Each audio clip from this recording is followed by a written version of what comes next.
លើយីអង្គុយសិនទេលីឈិញហ៊ុនអញដឹងថាយើងជាអ្នកណាទេខ្ញុំដឹងភ្ញាគឺជាព្រះជាម្ចាស់គោលការណ៍របស់សន្តាគារនេះគឺបម្រើអតិថិជននៅនាងយ៉ាងនៅនាងគួរតែដឹងតើយាយកញ្ចេះសម្រាមនេះគឺជាភ្ញៀវដៃទេលោកស្រីឈូចិត្តមកដល់ហើយនោះទៅជាភ្ញៀវសំខាន់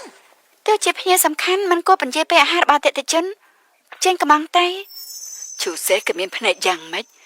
យើងមើលទៅនាងម្នាក់នេះល្អជាងយ៉ាងសៀ100ដងទៅទៀតឲ្យគេមើលមុខម្ហូបគេមើលមិនយល់ទេនាងច្រមុះយើងមិនមើលទេយើងណាញ៉ាំសាច់ដុងភួរទឹកជ្រលក់សាច់កែងដៃដុតពោះវៀនធំនិងដុតសាច់មាន់យើងណាទើបចេញពីពេទ្យឲ្យយើងញ៉ាំសាច់តិចអញ្ចឹងមិនគួរញ៉ាំម្ហូបមានកាឡូរីខ្ពស់ទេអាយ៉ាយើងនេះចង់ញ៉ាំយើងណាខានញ៉ាំ3ខែហើយហើយពិបាកបំរើមែនតែឲ្យស៊ីសាបតែចង់ស៊ីសាច់ទាំងនោះមានចេតនាមកអុកឡុកតើមែនទេទោះយ៉ាងណាក៏គ្មានបញ្ចុះបាយធ្វើសម្រាប់អ្នកដែរមានវិធីណាទេហើយអញជាអ្នកបង្កដោះស្រាយខ្លួនឯងទៅអញ្ចេះតែអង្គុយសិន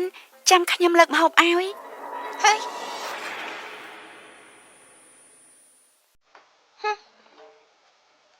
ម្ហូបមកដល់ហើយ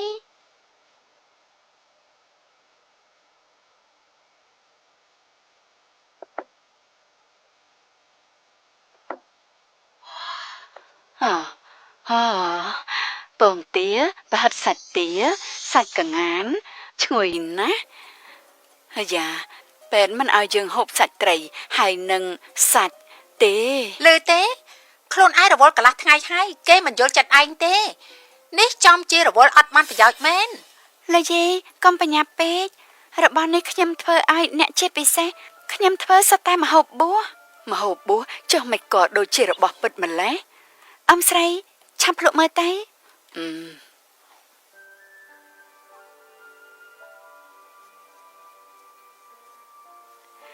ឈ្ងុយមែន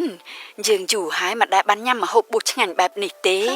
សាច់ប្រកាសជាឆ្ងាញ់មានអីអស្ចារ្យទៅប៉ុន្តែស្ដាយក្រោយណាវាអាចធ្វើឲ្យប៉ះពាល់ដល់សុខភាពចាំមើលយាយចាស់នេះមានបញ្ហាអីឯងជាអ្នកទទួលខុសត្រូវហើយណាលោកយាយទឹកចិត្តចុះរបស់អស់នេះសុទ្ធតែម្ហូបបួសគឺខ្ញុំយកផ្សិតយកមកធ្វើទេពិតមែនទេរសជាតិនិងរូបរាងដូចជាសាច់ដល់ហើយអញ្ចឹងហើយហាមាត់ហូបឲ្យអស់តែម្ដង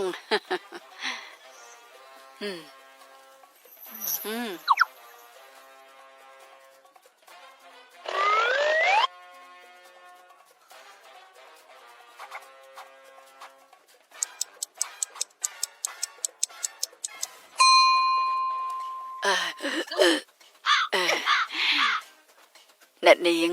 លើកម្ហូបមកអ៊ំស្រីមិនអាចបដូរមុខម្ហូបទៀតទេខ្ញុំបដូរម្ហូបនេះព្រោះពីមុនអ៊ំញ៉ាំខ្លាញ់ច្រើនពេកអាហារច្រើនក្នុងនោះមានជាតិស្ករ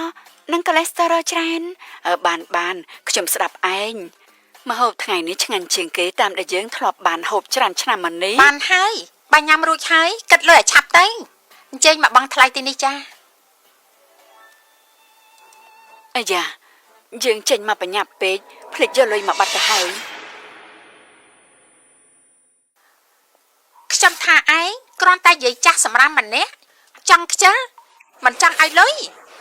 ឆាប់ប្តឹងបញ្ញាប់ចាប់និយាយចាស់បោកប្រាស់នេះទៅ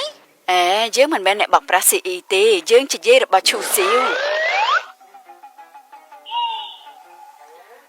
អញ្ចឹងមិនអីទេខ្ញុំជាអ្នកចេញលុយនេះចាស់ច្បាប់កន្លែងយើងមិនអាចចេញលុយឲ្យភ្ញៀវទេខ្ញុំប្រាប់ហែងតើថាខ្ញុំជាយាយរបស់គេមិនមែនជាអ្នកបោកប្រាស់នេះឈិញហ៊ុនឯងនាំមុខមនុស្សមកយ៉ាងម៉េចវិញ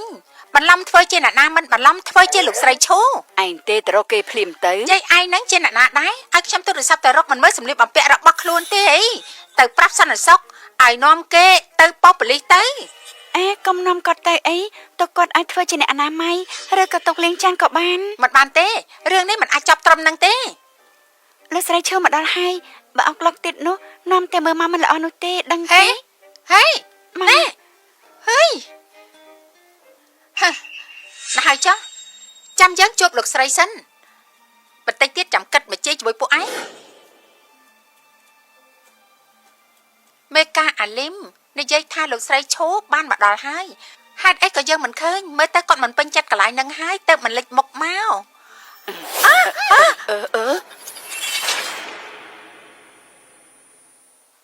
អើយសុំទោសខ្ញុំគ្មានចេតនាទេចាំខ្ញុំជូតឲ្យឆាប់ចាញ់ទៅមនុស្សថោកទៀតដឹងថាខោអាវនេះថ្លៃប៉ុណ្ណាទេធ្វើឲ្យប្រឡោះអស់ហើយ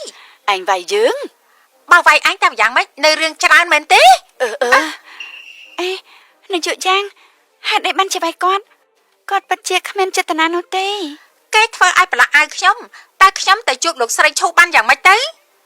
ឯងចង់ផ្លាស់មេឃមែនទេយ៉ាងស៊ីបេះដូងឯងនឹងប្រឡាក់ជាងខោអាវឯងទៅទៀតឈូសៀមិនដឹងថាគេមើលឃើញស្រីដូចឯងយ៉ាងម៉េចទេឯងហ៊ានថាឲ្យយើ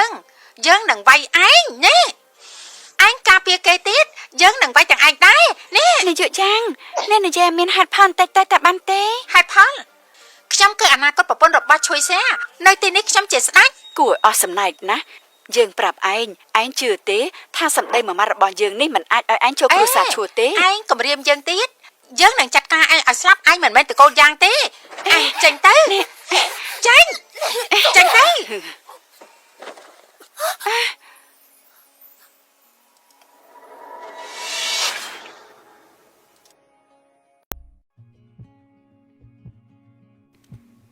ឈឺសែនមើលទៅសង្ហែមែនទេនាយកឈោ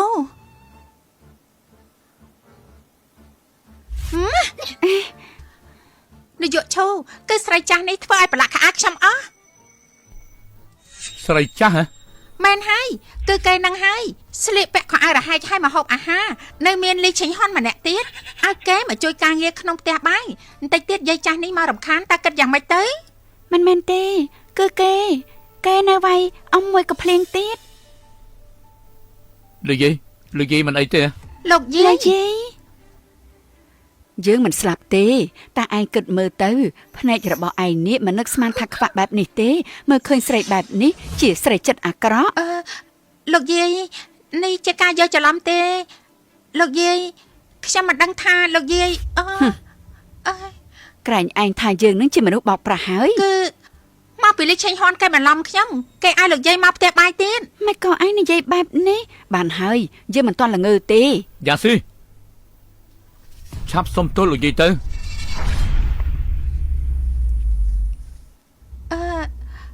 លោកយាយឲ្យខ្ញុំសុំទោសមកពីខ្ញុំប្រតិកម្មរហ័សពេកសូមលោកយាយអធិស្ឋានផងលោកយាយខ្ញុំមិនហ៊ានទទួលយកពាក្យថាយាយនេះទេឈូសៀវថ្ងៃនេះយាយសុំនិយាយនៅកន្លែងហ្នឹងមនុស្សស្រីសាហាវម្នាក់នេះកុំសង្ឃឹមតែចូលគ្រួសារយើងលោកយាយខ្ញុំសុំទោសមកពីខ្ញុំគិតមិនល្អសូមលោកយាយលើកលែងទោសឲ្យខ្ញុំម្ដងទៅនាយកឈូសូមជួយនិយាយលោកយាយឲ្យខ្ញុំបន្តិចទៅលោកយាយមានរឿងអីទៅនិយាយនៅឯផ្ទះទៅលឹមហ្វាងរៀបចំឡានឲ្យយើងមិនចង់ជួបមនុស្សស្រីបែបនេះទេបាទលីឈិនហ៊ុនឯងនេះមានចិត្តល្អមែនម្ហូបធ្វើក៏ឆ្ងាញ់ទៅវិញយើងមករកឯងទៀតលោកយាយនាយកឈូពេលមុនលោកសន្យាថាលោកនឹងរៀបការជាមួយខ្ញុំណាយ៉ាស៊ីមកតាខ្ញុំ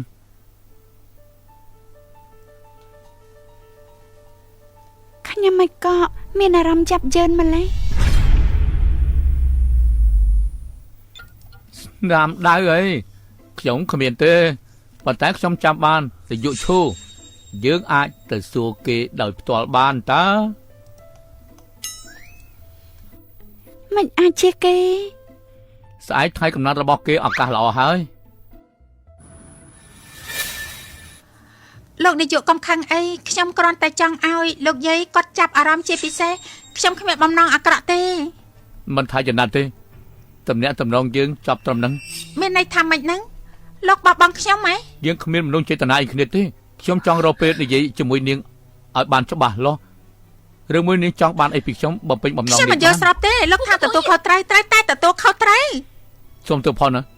ពេលមុនខ្ញុំមិនដែលមានមនុស្សស្រឡាញ់ខ្ញុំយល់ថាការរៀបការគ្មានបញ្ហាតែពេលនេះខ្ញុំមានមនុស្សដែលខ្ញុំគិតថាគឺជាគូអនាគតរបស់ខ្ញុំទៅថ្ងៃមុខតាលីឆេងហ៊ុនមែនទេគេតាក់ទាញលោកមែនទេកុំប៉ះពាល់អ្នកផ្សេងអីឥឡូវចេះ យកសាច់មួយនេះទៅចង់ដាក់លុយប្រមាណក៏បានដែរចង់ដាក់លុយប្រមាណក៏ស្រេចចិត្តទៅ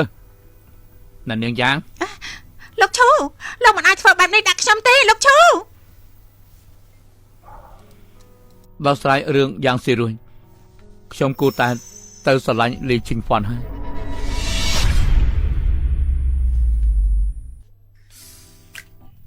ឈីងហងនាងនឹងឈូសៀវមានរឿងអីទៅ យ៉ាងម៉េចមានរឿងអីហ្នឹង យប់នោះខ្ញុំឃើញនាងចេញពីបន្ទប់របស់គេ នោះជាបន្ទប់ឈូស៊ីចាប់ហើយមនុស្សខ្ញុំថើបក៏ឈូស៊ីលោកម៉ាមករយៈនេះលោកទៅស្រុកឆេញពេញមានឃើញរឿងអ្វីកើតឡើងដែរទេ រឿងអីពិសេសដូចគ្មានទេនាងនិយាយតាមត្រង់បានទេ អាយ៉ា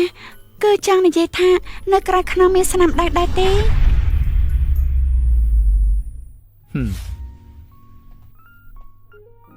ថ្ងៃស្អែកជាថ្ងៃកំណត់គេគឺជាឱកាសល្អហើយ អ្នកនៅយប់ថ្ងៃនោះជាឈូស៊ីប៉ាទី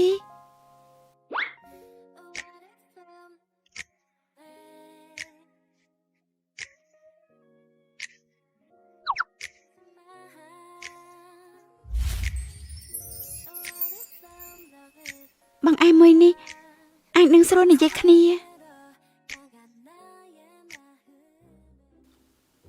ខ្ញុំក៏ចង់មកសួរគេរឿងដែលកើតឡើងឲ្យច្បាស់មិនមែនយកនំខេកខុសកំណត់ឲ្យគេទេគឺអញ្ចេះចុះយ៉ាងម៉េចនឹង អេឯងយកនំខេកឲ្យគាត់មែនទេឯងឃើញស្រាប់ហើយបងប្អូនយើងត្រូវគេដេញចេញម្នាក់យំគ្រប់គ្នាថាมันខំប្រឹងធ្វើការហើយនៅកាត់លុយទៀត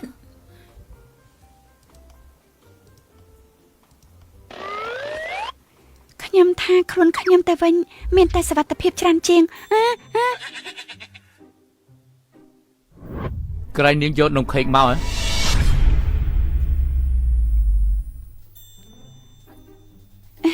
មានអីនិយាយ ខ្ញុំគឺមកលក់នំខេកនំនេះខ្ញុំធ្វើដោយផ្ទាល់ដៃនំខេកមួយនេះគឺខុសពីគេនំខេកអ្នកផ្សេងមានសូកូឡាដល់តែ